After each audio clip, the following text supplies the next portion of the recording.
ចាសូមជម្រាបសួរលោកគ្រូអ្នកគ្រូទាំងអស់គ្នាថ្ងៃនេះដែរខ្ញុំមកសូមចែកម្លែកទៅដល់ការប្រើប្រាស់ថ្នាលបឋមទៅលើមុខងារមួយរបៀបយកកិច្ចការកម្មវិធីថ្នាលបឋមដាក់ឲ្យសិស្សធ្វើអញ្ចឹងខ្ញុំសូមបង្ហាញដូចតទៅអញ្ចឹងយើងទីមួយយើងមកចូលទៅលើមុខងាររៀនមុខងាររៀនហើយយើងជ្រើសរើសថ្នាក់ដែលលោកគ្រូអ្នកគ្រូបរៀនទៅយើងឆ្លៃពីថ្នាក់ទី1ដល់ទី6យើងអាចជ្រើសរើសទៅលើមុខវិជ្ជាភាសាខ្មែរគណិតវិទ្យាឬក៏វិទ្យាសាស្ត្រក៏បានដែរអញ្ចឹងឥឡូវខ្ញុំចូលមកកម្មវិធីថ្នាក់បឋមថ្នាក់ទី6ទៅលើមុខវិជ្ជាគណិតវិទ្យាបន្តមកទៀតគឺខ្ញុំជ្រើសរើសយកមេរៀនទី3វិធីបូកនិងវិធីដកចំនួនទស្សភាគអញ្ចឹងខ្ញុំចង់ដាក់ទៅលើកិច្ចការតើឲ្យគាត់ធ្វើនៅផ្ទះបន្ថែមចំណុចទី1ការបូកចំនួនទស្សភាគនិងចំនួនកុដ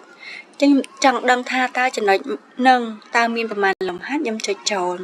ណាអញ្ចឹងយើងមើលមកត្រង់ចំណុចនេះអញ្ចឹងនៅក្នុងនេះដែរគឺមាន10លំហាត់មាន10លំហាត់អញ្ចឹងខ្ញុំថយមកវិញចង់ខ្ញុំដឹងថាមួយចំណុចហ្នឹងគឺមាន10លំហាត់អញ្ចឹងខ្ញុំយកចំណុចត្រង់ហ្នឹងគឺដាក់ឲ្យសិស្សធ្វើអញ្ចឹងខ្ញុំគ្រាន់តែចុចទៅលើពាក្យថាចុចឡើងនេះឲ្យជាប់ណាមានតែឃើញពាក្យថាចែករំលែកចុចកន្លែងហ្នឹងមកចុចឲ្យជាប់ណាអញ្ចឹងមាន2ផ្ញើទៅតាម Telegram ឬក៏ចម្លងដំណភ្ជាប់អញ្ចឹងយើងអាចចុចទៅលើ Telegram ក៏បានឬក៏យើង copy ដំណភ្ជាប់ហ្នឹងដាក់នៅក្នុងក្រុម Messenger ក៏បានឬក៏តាម Telegram ក៏បានដែរអញ្ចឹងតទៅពេលយើង copy ហើយយើងចូលទៅកម្មវិធី Telegram ហើយផាសវាចូល Telegram ហើយយើងផាសនៅក្នុងក្រុមទៅ